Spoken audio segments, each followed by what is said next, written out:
Irmãos e amigos, uma alegria estar aqui com vocês nessa tarde.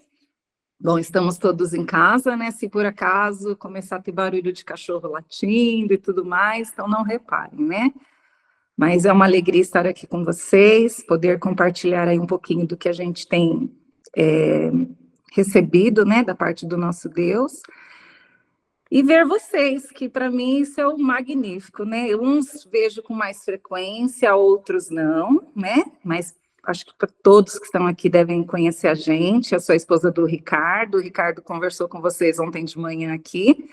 Por sinal, a conversa dele começou bacana, né? As gracinhas dele com a Cleide, né? A Cleide que está aqui é minha cunhada, né? Irmã do Ricardo.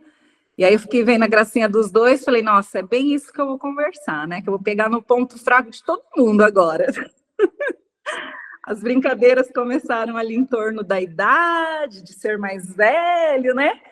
E a hora que o Carlos Augusto me mandou a relação dos temas, e o tema principal, eu acabei escolhendo o tema principal para conversar com vocês, que é o honrando o que ele nos ensinou.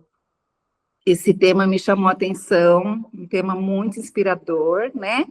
Porque ele me levou realmente à atitude que a gente deve ter a alguém mais velho que nós, né?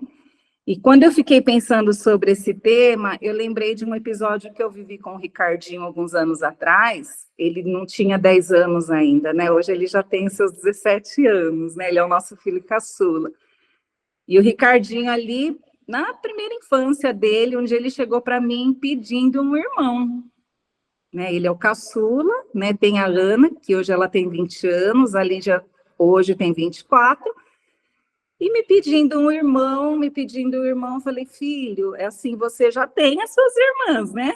Você já tem a Lígia, que é a sua irmã mais velha, você já tem a Ana, né? Não, mãe, mas eu quero um irmão. E ele ficava assim, passava os dias, ele esquecia, daqui a pouco vinha de novo. Eu não lembro se na época algum amiguinho da sala dele teve irmão, eu não lembro qual foi a situação, mas eu lembro que ele estava um pouco insistente nisso. Mas foi o gancho que eu tive para falar de Jesus para ele, né? Falei, filho, você... eu perguntei para ele, por que você quer um irmão, né? E aí ele me respondeu, ele falou assim, é porque eu quero ser o irmão mais velho. E aí eu expliquei para ele, né, que não ia ter como, mas que ele tinha um irmão mais velho. E foi esse caminho que eu usei para falar de Jesus para ele, né? Falei, filho, você tem um irmão mais velho, né? Esse irmão, ele nos acompanha em todo tempo e lugar. E foi ali que eu conversei bastante com ele, foi ali que eu vi também que foi uma estratégia, né, de colocá-lo em comunhão com Jesus, em iniciar a vida dele com o Senhor, né? E eu lembro que esse versículo que está em Colossenses 1,15, que fala que o Senhor é o primogênito de toda a criação.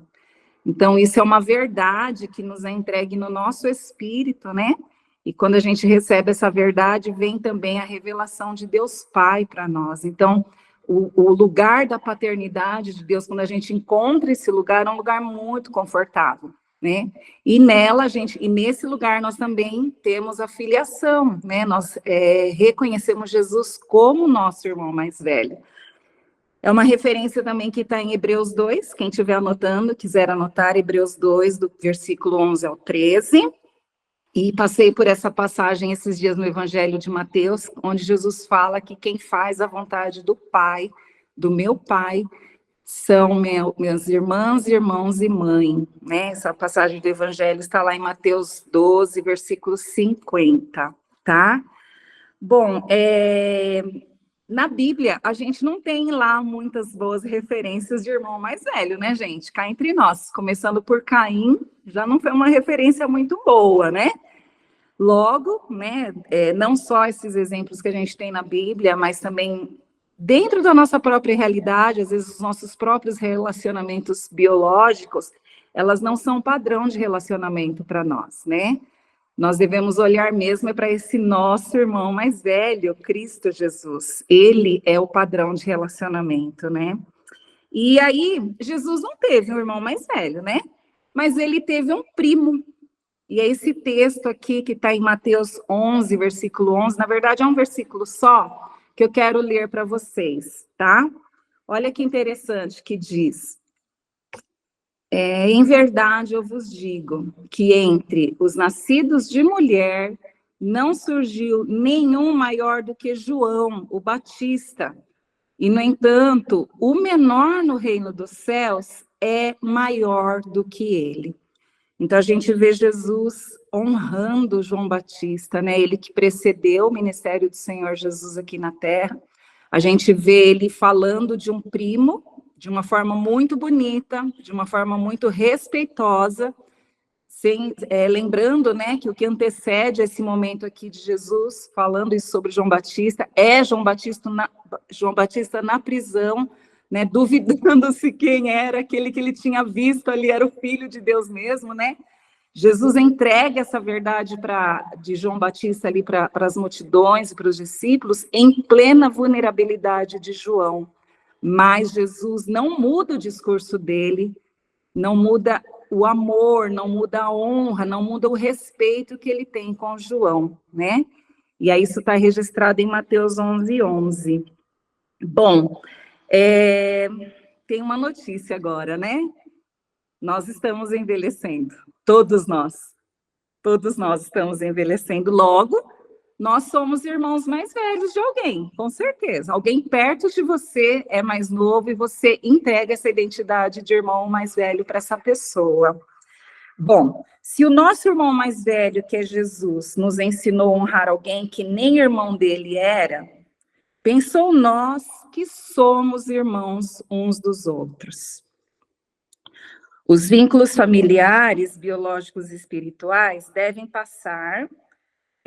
ser, né, os canais por onde essa água viva chamada honra deve correr. E isso eu quero explicar melhor ali, lembrando das cartas paulinas, né? O apóstolo Paulo faz muita menção de relacionamentos familiares, né? Filhos e pais, esposo e esposas, esposas e esposos, né? Servos e chefes, discípulos e mestres. Então, a gente vê o apóstolo São Paulo entregando muito ambiente onde essa honra, onde esse respeito, ele é trabalhado, né? Então, a gente vê os vínculos de relacionamento, o ambiente ideal para essa graça, esse caráter de Cristo crescer no meio de nós. Então, a lição de casa começa onde? Em casa, né? Se Jesus nos ensinou, né? Se nós estamos honrando o que Jesus nos ensinou, e se ele nos ensinou a honrar o irmão, então essa lição de casa começa dentro de casa.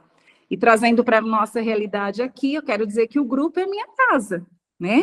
Foi ali onde eu conheci Jesus, ali onde eu aprendi a ler a Bíblia, onde eu conheci o Evangelho, onde eu aprendi a entender a palavra de Deus, né? E crescer em relacionamento com o Senhor. E aí eu estou olhando aqui para vários irmãos mais velhos que eu, né?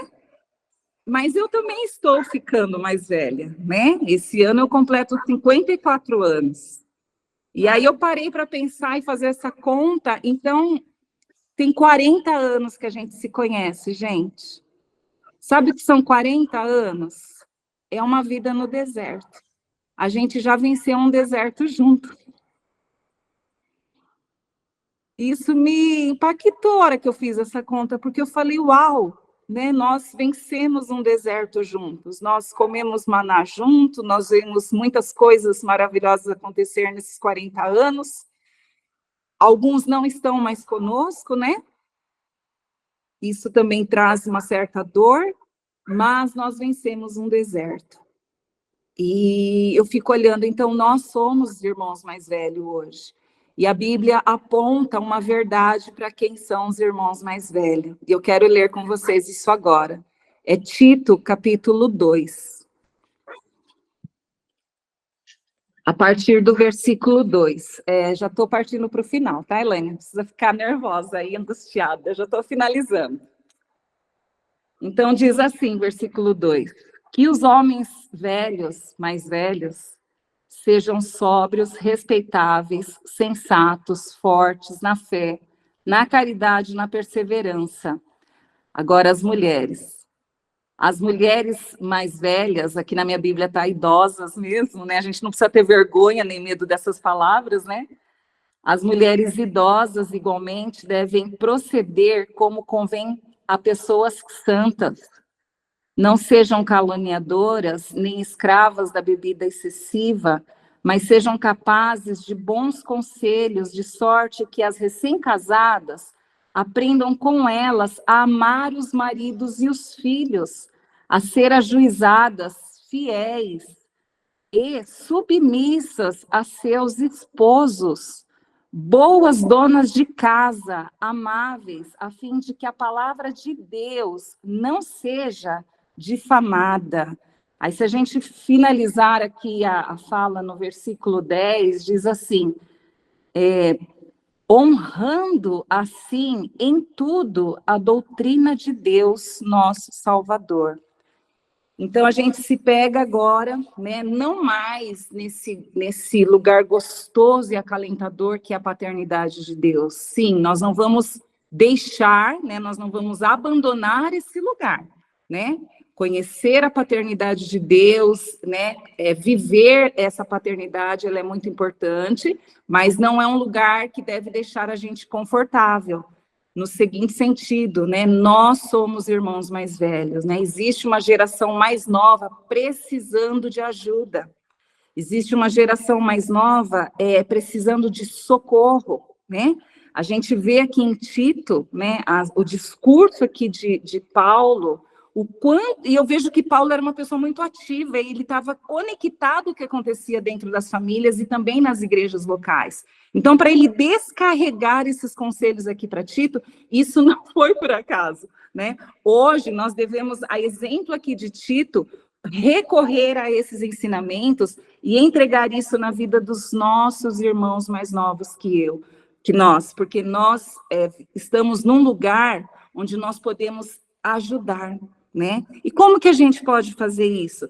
Abrindo a nossa casa para acolher, sentarmos à mesa para comer com essas pessoas, e não é só comer da palavra, mas comer comida mesmo, fazer comida para eles, fazer suco de verdade, fazer comida de verdade, sentar com essa galera na mesa, né? E comer e partilhar a vida com eles, né?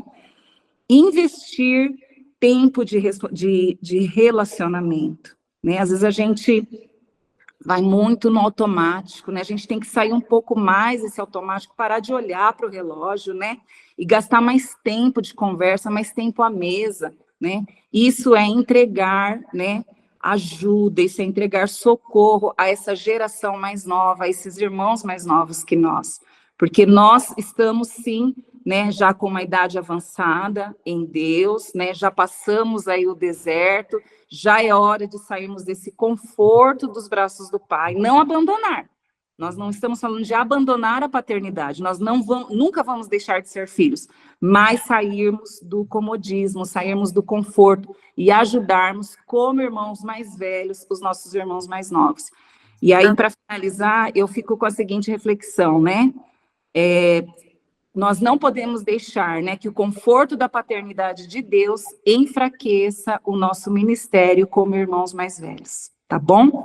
Um grande abraço a vocês, muito obrigada.